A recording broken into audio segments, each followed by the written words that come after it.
आषाढ़ सुदी 14 के दिन पूर्वाह्न काल में वर्षा योग संबंधी भक्तियों के पाठ के साथ वर्षा योग की स्थापना आचार्य गुरुदेव को परोक्ष रूप से स्मरण करते हुए स्थापित किया गया। और आज आप लोगों के बीच में यह कलश स्थापना के रूप में यह अवसर आया है। वस्तुतः गुरुदेव की ओर दृष्टि और उनका नामस्मरण जब करते हैं तो जगत शून्य महसूस होता है, क्योंकि गुरुदेव की दृष्टि हमेशा चतुर्विध संघ के लिए और भी यथा योग्य जो भव्य मुमुक्षु जीव हैं उनके लिए आत्म तत्व का बोध कराया है। संसार में, सांसारिक क्षेत्र में, भौतिक क्षेत्र में वैश्विक सुख सुविधा की अपेक्षा से बहुत सारे ज्ञान के केंद्र खुले हैं, यूनिवर्सिटीज हैं, कॉलेज हैं, स्कूल हैं, जिसमें जाकर के अध्ययन करता है कौन? अपने अपने परिवार के जो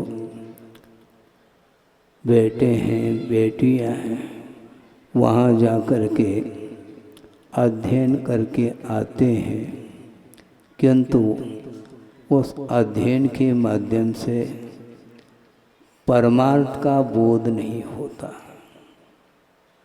आप ध्यान देंगे, यह अवसर्पिणी है, बड़ा खेद का अनुभव होता है, क्योंकि गुरु के जो वचन, उनके जो आगम के आधार से जो प्रसंग हमें सुनने को मिले हैं, उनको आत्मसात करने की आवश्यकता है। आगम के आधार से प्रसंगों को सुनना अलग वस्तु, और उन प्रसंगों को सुन करके मंच पर बैठ करके माइक के माध्यम से उनको और प्रचारित करना अलग वस्तु। किंतु जब तक साधक की दृष्टि उन गुरुओं के उन सूत्रों को आत्मसात करने का प्रयास नहीं करता है, तो कभी भी ये आगमकारों की उन्हीं का कहना है कि कभी भी आत्म साधना के बिना, आगम को आत्मसात किए बिना कभी भी आत्मा का उद्धार नहीं हो सकता। आचार्य महाराज का बार बार ये कहना है, उनका धैर्य देखो, किनका? तीर्थंकरों का। आप बिल्कुल ध्यान से सुनेंगे, संक्षेप कर रहा हूँ क्योंकि आप लोगों ने काफ़ी समय ले लिया है। हाँ। समय का कभी आदान प्रदान नहीं होता, किंतु व्यवहार की दृष्टि से ये बात कहने में आती है। समय काफ़ी व्यतीत हुआ है और होता ही जा रहा है। आचार्य महाराज का ये कहना है, तीर्थंकरों का धैर्य देखो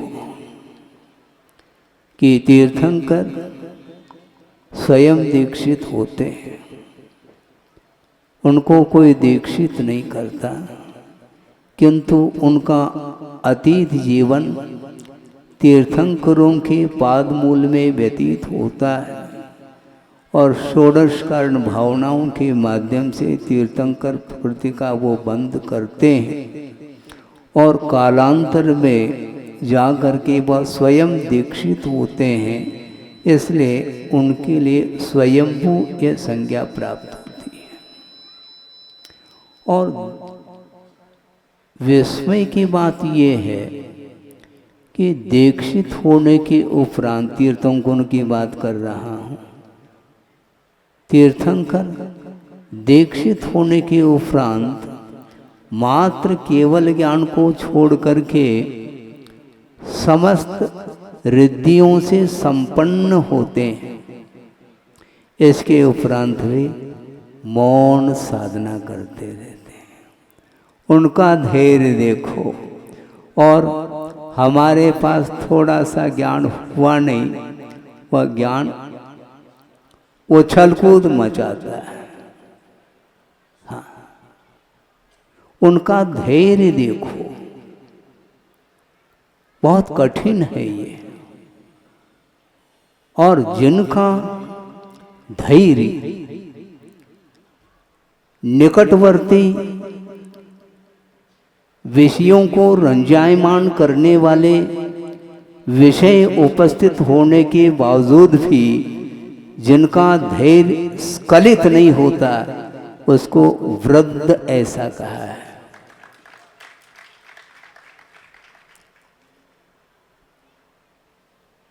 शुभचंद्र आचार्य हुए हैं जिन्होंने ज्ञानार्णव ग्रंथ की रचना की है। उसमें आद्योपांत ध्यान का वर्णन उन्होंने किया और उसके पूर्व में अनुप्रेक्षा का भी उन्होंने वर्णन किया। उसमें एक प्रकरण दिया है वृद्ध सेवा। आप ध्यान से सुनेंगे, हाँ, बाहर से भी आए हैं और लोकल भी हैं, जो भी है। वृद्ध सेवा का अर्थ क्या होता है? बाल सफेद होने का नाम वृद्धत्व नहीं है, ध्यान रखो। बाल सफेद हो गए, इसके उपरांत भी उसका नाम वृद्ध नहीं। वयोवृद्ध का नाम वृद्ध नहीं, किंतु पंचेंद्रिय के विषयों के बीच में बैठने के उपरांत भी मन को संयत बनाए रखना, यह वृद्धत्व है।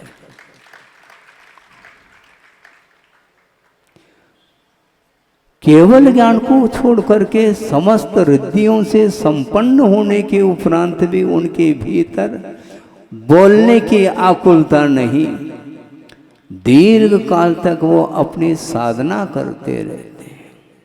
और साधना करने के उपरांत जो मुख से शब्द निकलते हैं वो अपने आप में सूत्र के काम करते हैं। शुभचंद्र आचार्य ने एक स्थान पर लिखा है, प्रशांत मति गंभीरम विश्व विद्या कुलग्रहम भव्यैक शरणम जीयात श्रीमत् सर्वज्ञ शासनम, ऐसा कहा।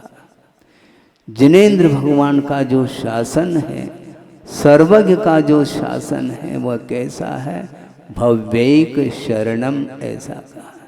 भव्य जीवों के लिए एकमात्र शरण लेने योग्य वह सर्वज्ञ का शासन हुआ करता है।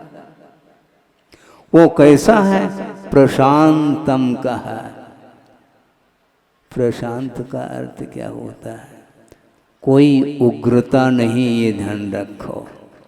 वचनों में यदि उग्रता आ गई तो आग लगेगी, ये ध्यान रखना है। क्योंकि सत्य का जो प्रतिपादन होता है, सत्य जो उद्घाटित होता है, वो क्रोध के त्याग के साथ होता है, ये ध्यान रखना। उग्र प्रकृति वाला व्यक्ति कभी भी सत्य का उद्घाटन नहीं कर सकता और उसके ऊपर दुनिया विश्वास नहीं करेगी, ये ध्यान रखो। ये मैं नहीं कह रहा हूं, आगम कह रहा है। यहां पर मुझे बिठाया है, लेकिन मैं सावधानी के साथ बोल रहा हूं। क्योंकि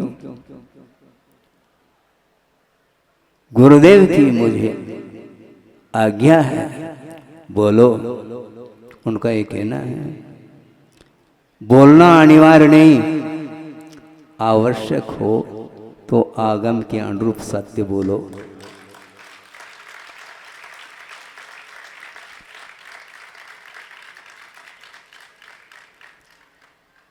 बोलने की अनिवार्यता नहीं है, फिर भी यदि प्रसंग बनता है, आवश्यकता पड़ती है, मुमुक्षु भव्य जीव शरण लेने के लिए आता है, तो आगम के अनुरूप हित मित और मिष्ट वचनों का प्रयोग करने के लिए कहा है। इसी को भाषा समिति बोलते हैं। जोर से बोलने का अर्थ ये नहीं कि वो उग्रता आ गई हमारे अंदर, ये ध्यान रखो।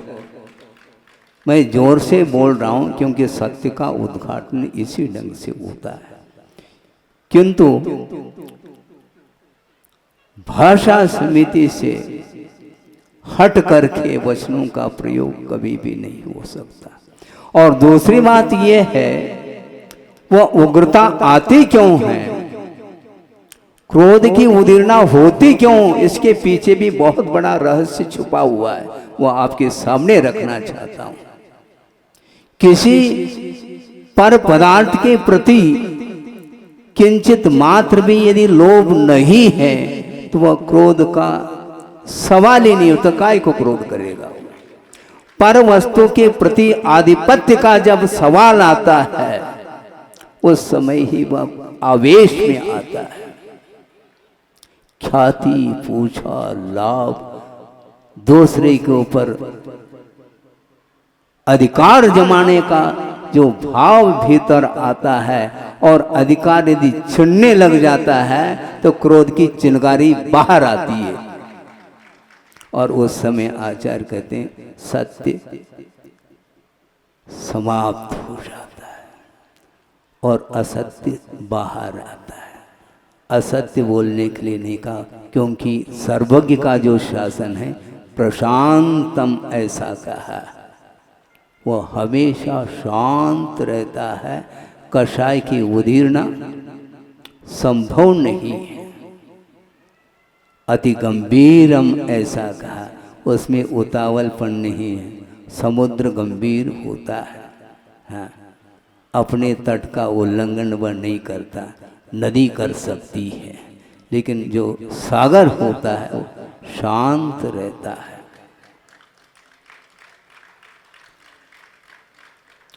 विश्व विद्या कुलग्रहम ऐसा कहा। सर्वज्ञ भगवान का जो शासन है उसमें समस्त वह विद्याओं का समूह है और उसका वह स्थान है, ऐसा कहा है। ध्यान रखो, अपने पास कलाएं कौन सी हैं? कोई कला नहीं है, हाँ, किंतु कला का एकमात्र प्रदर्शन किया जा रहा है। वस्तुतः हम लोग अतीत अनंत काल में केवल ड्रामा की है, ये ध्यान रखो।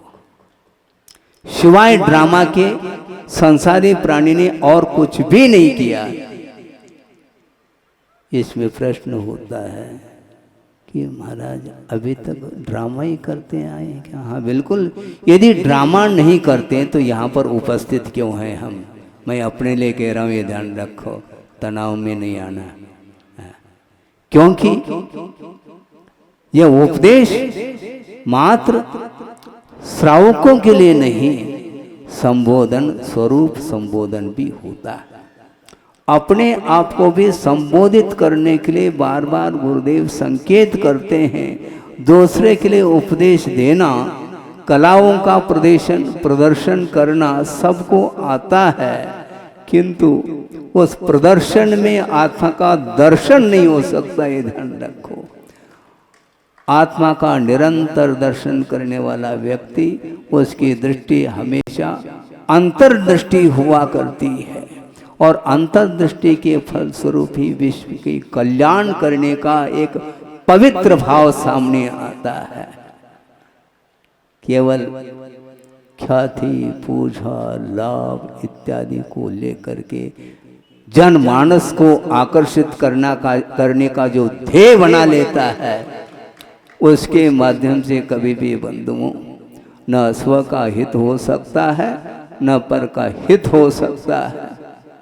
हित जो होता है वह हित मित मिष्ट वचनों का प्रयोग करने में होता है, ये हमेशा ध्यान रखो।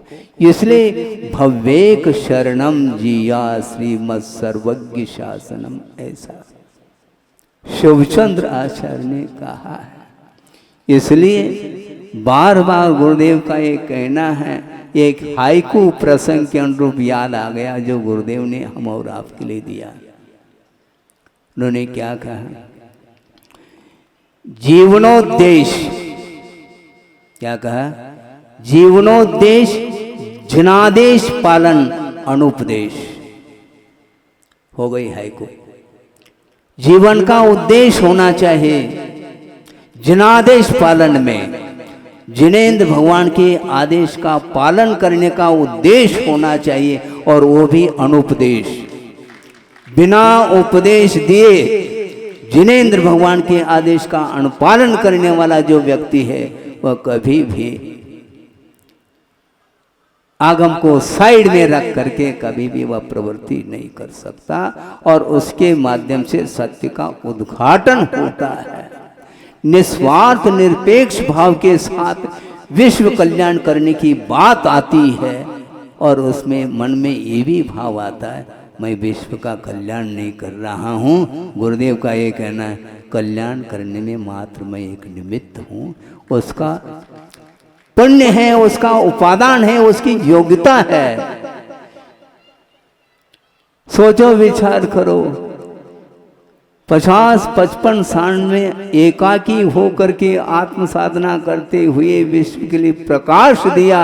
इसके उपरांत कभी भी अपने मुख से ये नहीं कहा मैंने प्रकाश दिया है।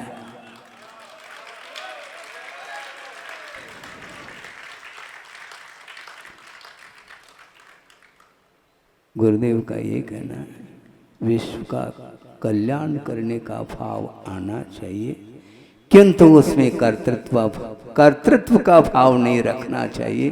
कर्तव्य बुद्धि से कर लो तो ऑटोमेटिक कल्याण हो सकता है। हाँ, इसलिए तीर्थंकर दीक्षित होने के उपरांत भी बोलने का उनका कोई भाव नहीं। 1000 साल तक वृषभनाथ भगवान ने मौन साधना की है, और हम इधर माइक हिला रहे हैं। ये सब क्या है? माइक हिलाने से क्या होता है? माइंड हिलाओ पहले। अपने मन में, अपना मन किस रूप में है, मन में कितने अनेक प्रकार के विकल्प उत्पन्न होते रहते हैं, और वह मानसिक सुख का अनुभव करना चाहता है। किंतु आचार्य कहते हैं सुख कितने प्रकार के होते हैं। शारीरिक सुख अलग है, मानसिक सुख अलग है, और आत्मिक सुख अलग है। आत्मिक सुख जो होता है वह इंद्रियातीत होता है, ये ध्यान रखो। हाँ, वक्ता बोल रहा है, सभा को बांध दिया, और मान लो सभा ने जय जयकार कर लिया, तो मन में यदि मान लो वंस मोर की भावना आ गई, पानी फिर जाएगा। हाँ, वक्ता के अंदर इस प्रकार प्रशंसा सुनने का भाव नहीं आता, और न आना चाहिए। बहुत कठिन काम है। इसलिए कई लोग कहते हैं महाराज आप आदेश दे दो। गुरुदेव ने हाइकू दिया, इसलिए आपके सामने रखा। जीवन का उद्देश्य जनादेश पालन, जिनेंद्र भगवान के आदेश का पालन करना है, और मुझे भी करना और आपको भी करना चाहिए। इसलिए मैं आदेश देने के लिए यहाँ पर नहीं बैठा हूँ। फिर भी आगम के अनुरूप, प्रसंग के अनुरूप कोई प्रकरण बनता है तो गुरुदेव के आदेश के अनुरूप जो कर्तव्य की दृष्टि से जो करना है वह अलग वस्तु, किंतु आदेश का भाव कभी भी मन में नहीं आना चाहिए। बल्कि गुरुदेव का ये कहना है कि आदेश देने का अवसर ही नहीं आना चाहिए। उपदेश के माध्यम से यदि वो उपदेश को ही आदेश मान करके यदि पालन करता है, उससे बढ़ करके और कोई भी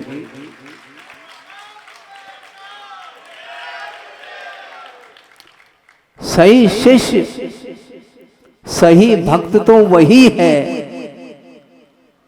उपदेश को भी आदेश मानने का इतना समर्पण भाव आ गया उसमें, अब वह उसके भीतर कोई विकल्प नहीं उत्पन्न होता, कोई संदेह उत्पन्न नहीं होता, क्योंकि जिनेंद्र भगवान की आज्ञा, उनका जो आदेश है वह सर्वोपरि है। और जिनेंद्र भगवान का दर्शन न आप कर पा रहे हैं, न हम कर पा रहे हैं साक्षात, किंतु जिनबिंब का दर्शन करके हमें साक्षात प्रभु का दर्शन उसमें हो जाता है।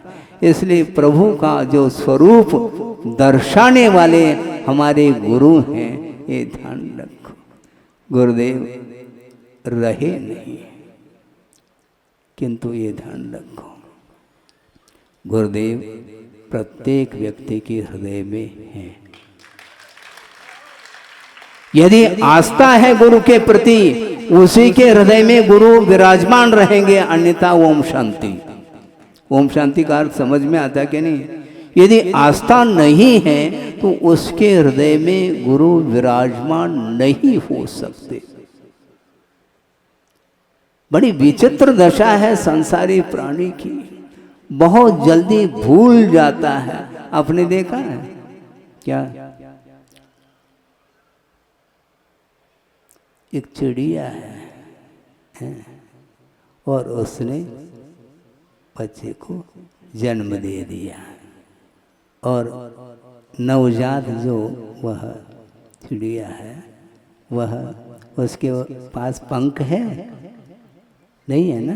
हाँ, पंख बिल्कुल नहीं है, और वो चोंच को खोल करके चूं चूं चूं चूं चूं कर रही है।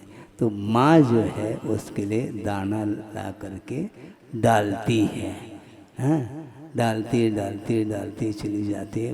प्रतिदिन सुबह शाम ये चलता है, क्रम चलता है, और धीरे धीरे धीरे वह चिड़िया बड़ी हो जाती है, पंख आ गए फुर, और माँ को भूल गई और पिता को भी भूल गया। यूं इसको बोलते हैं स्वार्थ परायणता। ये संसार का स्वरूप है। नहीं कृतमुपकारम साधवो विस्मरंती। वह सज्जन वह माना जाता है। साधु का अर्थ यहाँ पर साधु भी हो सकता है, साधु का अर्थ सज्जन पुरुष है। वह सज्जन पुरुष माना जाता है। किए हुए उपकारों को कभी भी भूल नहीं सकता। एक आगम की बात मैं कह रहा हूँ संक्षेप में, वह ये है कि आचार्यों ने ये कहा है कि निगोद पर्याय से ऊपर उठना दुर्लभ है, और मान लो उस दुर्लभता को पार कर गया वो, और द्वेंद्रीय तेंद्रीय पर्याय में त्रस पर्याय में आ गया। किंतु जो विकलेंद्रीय हैं, इन्हें द्वेंद्रीय तीन्द्रीय चौरेंद्रीय जो त्रसजीव माने जाते हैं, इनकी बाहुल्यता है। किंतु इससे भी कोई दुर्लभतम पर्याय है तो कौन सी पर्याय है? पंचेंद्रीय पर्याय है। और उसके लिए पूजपा स्वामी ने सर्वार्थ सिद्धि में ये उदाहरण दिया है। वह क्या उदाहरण है? पंचेंद्रिय पना उस प्रकार दुर्लभ है जिस प्रकार समस्त गुणों के होते हुए भी यदि कृतज्ञता रूप गुण नहीं है, उन समस्त गुणों का अस्तित्व, कोई अस्तित्व नहीं उसका। सारे गुण आ गए। दुनिया की अनेक प्रकार की कलाओं के माध्यम से वो विश्व को आकर्षित कर सकता है, किंतु कृतज्ञता रूप यदि गुण उसके अंदर नहीं है तो उसका जीवन शून्य है। दो ये ध्यान रखो। और ये आगमकार कह रहे हैं, मैं नहीं कह रहा हूँ। इसलिए अपने को ये चातुर्मास जो स्थापित किया है वह केवल मंच पर बैठ करके प्रवचन करने के लिए नहीं किया। इसका उद्देश्य क्या है वर्षा युग में अन्य कालों की अपेक्षा से सूक्ष्म जंतुओं की उत्पत्ति अत्यधिक मात्रा में होती है। इसलिए श्रवण एक स्थान पर रह करके साधना में रत रहते हैं, क्योंकि प्रवृत्ति यदि होगी तो निश्चित रूप से जीवों की विराधना होगी।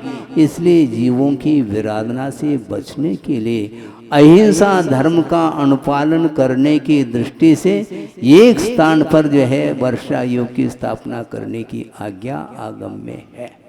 और दूसरी बात, एक महत्वपूर्ण बात आपके सामने रख रहा हूं, ज्यादा समय ना हो।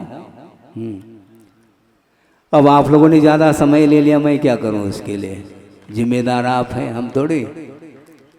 फिर भी हम ये कहना चाहते हैं कि अहिंसा धर्म की उपासना करने वाला व्यक्ति, अहिंसा धर्म में जो विकास यदि होता है, अहिंसा धर्म प्रधान है, बल्कि वह एक ही धर्म है, उसकी रक्षा यदि होगी, अहिंसा धर्म की रक्षा यदि होगी तो सत्य धर्म के माध्यम से अहिंसा धर्म की रक्षा होगी। ये लिख करके रखो आप। अहिंसा धर्म की रक्षा कदम कदम पर असत्य को शुद्ध करने के लिए हजार और असत्य का आश्रय लेता है, वह कभी भी अहिंसा धर्म की रक्षा नहीं कर सकता वो। इसलिए अहिंसा धर्म बहुत विशालतम धर्म है। प्रत्येक व्यक्ति के प्रति आत्मीयता का भाव होना चाहिए। प्रत्येक प्राणी मात्र के प्रति वात्सल्य भाव होना चाहिए, आत्मीयता होनी चाहिए, प्रेम होना चाहिए। वो सब छोड़ करके संकीर्णता होती चली जाती है।